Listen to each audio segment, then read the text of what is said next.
सतगुरु रामपाल जी जो स्वयं कबीर भगवान है, वर्तमान में धरती पर प्रकट हैं संत रूप में, आम संत बनकर वो लीला कर रहे हैं। और हम जितने भी प्राणी जो असंख्य युगों पहले से हम इस काल के किस ब्रह्मांड में आ गए थे, इस काल के साथ में, दुर्गा के साथ में, अपनी खुद की गलती के द्वारा अपने पिता से जो है वो द्रोह करके अब वो परमेश्वर फिर इस धरती पर आता है संत रूप में, मनुष्य रूप में, क्योंकि इंसानों को समझाने के लिए कबीर परमात्मा ने इंसान का रूप धारण करके ही आना पड़ता है। और गुरु की पदवी वो इसलिए धारण करते हैं क्योंकि ज्ञान यहां गुरु के द्वारा ही दिया जाता है। तो वे अपने आप को एक सामान्य संत, एक आम संत की भूमिका में रखकर ये ज्ञान आप और हम तक वो पहुंचाते हैं। अब हम युगों युगों से इस काल की अज्ञान वाली भांग पीकर इसके नशे में हैं। हमने नकली भगवानों को जान रखा है, देख रखा है। हमारे दादा परदादा, उससे पहले वाले दादा, यानी जो भी पीढ़ियां थी वो केवल राम कृष्ण को ही भगवान कह के उन्होंने हमारे ऊपर अज्ञानता का गहरा रंग जमा दिया। फिर हमने भी जब बचपन से पढ़ा पुस्तकों में तो भी राम कृष्ण भगवान, ब्रह्मा विष्णु महेश भगवान। हम जहां भी बैठे, जहां भी गए, रिश्तेदारी में गए, किसी सत्संग में गए, किसी जो है प्रवचन में गए, वहां भी उन ज्ञानहीन नकली धर्म गुरुओं ने राम कृष्ण ब्रह्मा विष्णु महेश को ही भगवान बताया। तो हमारे ऊपर एक गहरा रंग जम गया कि यदि भगवान कोई है तो राम कृष्ण है, ब्रह्मा विष्णु महेश है, या उनके अंश अवतार हैं। इसके अलावा हमने किसी को भगवान ना जाना, ना किसी को देखा। अब सतगुरु रामपाल जी ने आकर हमें शास्त्रों से दिखाना चाहा है कि भगवान कौन है। अब यह कड़वी दवा है, यह कड़वी सच्चाई है। शास्त्र ना हमारे पूर्वजों में पढ़े, ना कभी हमने पढ़े। हमारे पूर्वज तो बेचारे अनपढ़ थे, वो शिक्षित नहीं थे, अक्षर ज्ञान युक्त नहीं थे, और उन्होंने तो कभी शास्त्रों के जो मेन जो जिल्द हैं वो भी नहीं देखे होंगे। अंदर से पढ़ना तो बहुत दूर की बात है। समाज का जो एक शिक्षित जो एक वर्ग था, जिसको हम जो है ब्राह्मण वर्ग कहते हैं, वही लोग शास्त्रों का अध्ययन किया करते थे। शास्त्रों में क्या लिखा है भगवान के विषय में, भक्ति के विषय में, उन लोगों ने जैसा हमारे पूर्वजों को बता दिया उन्होंने स्वीकार कर लिया, और जैसे हमारे पूर्वजों ने हमें कहा वैसा ही हमने स्वीकार कर लिया। तो इस आधार से लोग भगवान की परिभाषा को भूल चुके हैं। अब सतगुरु रामपाल जी परमेश्वर जी ने आकर गीता, वेद, कुरान, पुराण, बाइबल सभी शास्त्रों को खोल खोल कर दिखाकर उन्होंने ये साबित किया है कि ये जितने भी भगवान हैं, जिनको हम भगवान मानते थे, ये भगवान नहीं है, ये परमात्मा नहीं है। असली परमात्मा कबीर जी हैं, और उन्होंने सारे इन बातों के जो है प्रमाण भी दिए हैं। तो अगर डायरेक्टली संत रामपाल जी ये बातें कह दें कि भाई ये रामकृष्ण भगवान नहीं है, परशुराम जी भगवान नहीं है, ब्रह्मा विष्णु महेश भगवान नहीं है, काल और दुर्गा भगवान नहीं है, भगवान तो कबीर जी हैं, वो सतलोक में रहते हैं, सचखंड में रहते हैं, तो किसी के भी गले ये बात नहीं उतरेगी। और संत रामपाल जी का जबरदस्त विरोध हो गया होता अगर डायरेक्ट उन्होंने ब्रह्मा विष्णु महेश को, बिल्कुल, क्योंकि भगवान तो ये है नहीं, अगर डायरेक्ट इनको ये कह दिया होता इनके विषय में कि ये भगवान नहीं है, तो उन्होंने ये जो कड़वी जो सच्चाई है जो शास्त्रों में लिखी हुई है, इस कड़वी सच्चाई को सतगुरु रामपाल जी ने आम समाज में धीरे धीरे उतारने के लिए यहां के जो नकली भगवान हैं इनको भी थोड़ा थोड़ा भगवान कहकर संबोधित किया, ताकि हम उनके प्रवचनों को सुन सकें, हम उनका एकदम से विरोध ना करें। और संत रामपाल जी हमें क्या समझाना चाहते हैं, क्या बताना चाहते हैं, शास्त्रों से क्या दिखाना चाहते हैं, सृष्टि रचना के माध्यम से हमें क्या बताना चाहते हैं, उन बातों को धीरे धीरे हम स्वीकार करें। इसलिए सतगुरु रामपाल जी ने हमारी छोटी बुद्धि को देखते हुए, हमारी शास्त्र ज्ञानहीनता को देखते हुए, और इन्होंने ब्रह्मा विष्णु महेश को भी कहीं कहीं पर भगवान की संज्ञा जो है वो दी है। अन्यथा ये जितने भी भगवान हैं ये सारे के सारे सतलोक से आए हुए हैं, सब जीव रूप में आए थे और अंत में सब जीव रूप में रह जाते हैं। जितनी जैसी इनकी भक्ति होती है उस हिसाब से काल इनको ये पद देता है, और जैसे इनकी भक्ति समाप्त होती है ये 84 लाख योनियों में चले जाते हैं, जितने भी भगवान हैं, गधे कुत्ते सूअर के जन्म भोगने के लिए। तो ये यहां के भगवानों की ये परिभाषा है। दूसरी बात, सतगुरु रामपाल जी के द्वारा ये कहना कि भाई भगवान ब्रह्मा, भगवान विष्णु, भगवान शंकर, भगवान परशुराम जैसे वो शब्द यूज करते हैं इनके लिए, तो उसका एक गहरा रीजन है।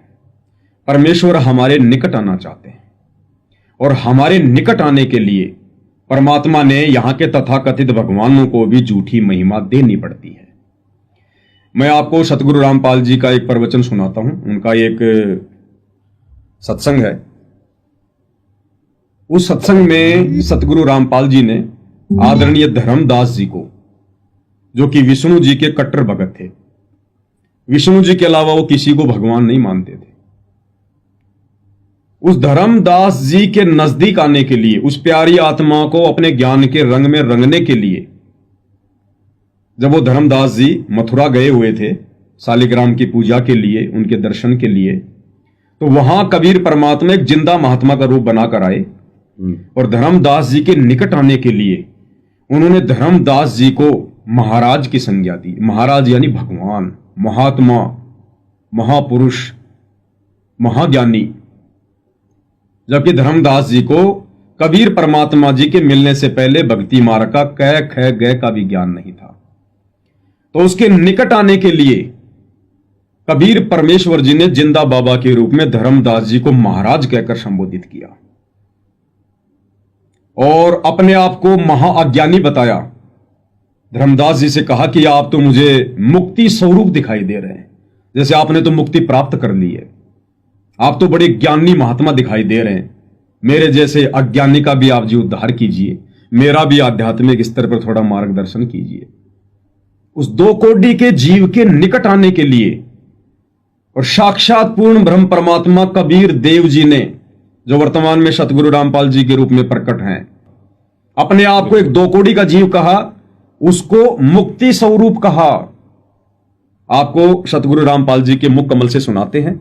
इस सत्संग को सुनकर भगत समाज को जरूर ये विश्वास होगा कि हां, वो परमेश्वर हमारे निकट आने के लिए, और यहां के जो नकली भगवान हैं ब्रह्मा विष्णु महेश, उनके अवतार, इसलिए उनको भगवान कहकर संबोधित करते हैं ताकि इन अज्ञानी आत्माओं को एकदम से झटका ना लगे। और जब ये धीरे धीरे ज्ञान को समझने लग जाएंगे तो फिर इस कड़वी सच्चाई को भी स्वीकार करने लग जाएंगे। एक छोटा सा सत्संग है पूज्य गुरुदेव जी के मुकम्मल से, आप जी को सुनाते हैं।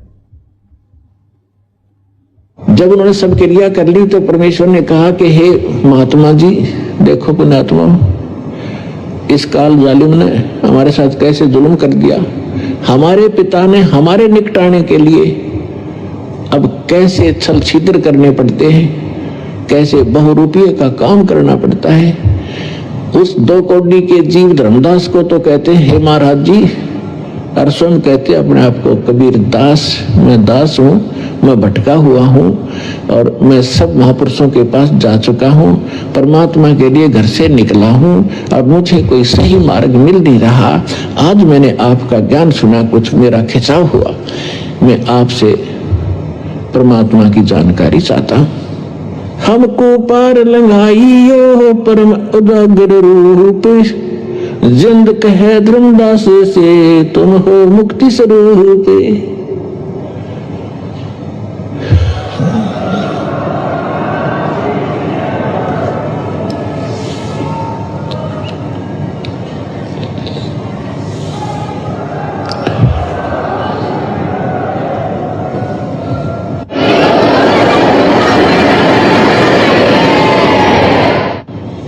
अब परमात्मा ने उस जीव के निकट पहुंचने के लिए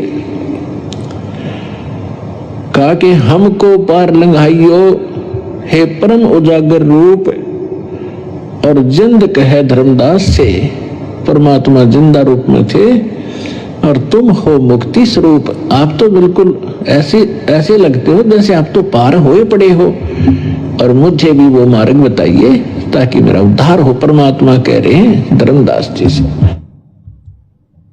तो ये है वो मेन रीजन जिस कारण से ये परमात्मा होते हुए भी हम अज्ञानी जीवों को अपनी शरण में लेने के लिए, अपना अनमोल ज्ञान हम तक पहुंचाने के लिए हमने जो काल की अज्ञानता वाली भांग पी रखी है, दो कोटि के जीवों को हमने भगवान मानकर उनकी पूजा की हुई है, हम उनको भगवान मान चुके थे। तो उनकी सच्चाई बताने के लिए परमात्मा इनको, चाहे ब्रह्मा विष्णु महेश जी हों, चाहे उनके अंश अवतार हों, परमेश्वर अपने सत्संगों में बार बार कई बार उनके नाम से पहले भगवान शब्द का जो है वो जिक्र करते हैं। तीसरी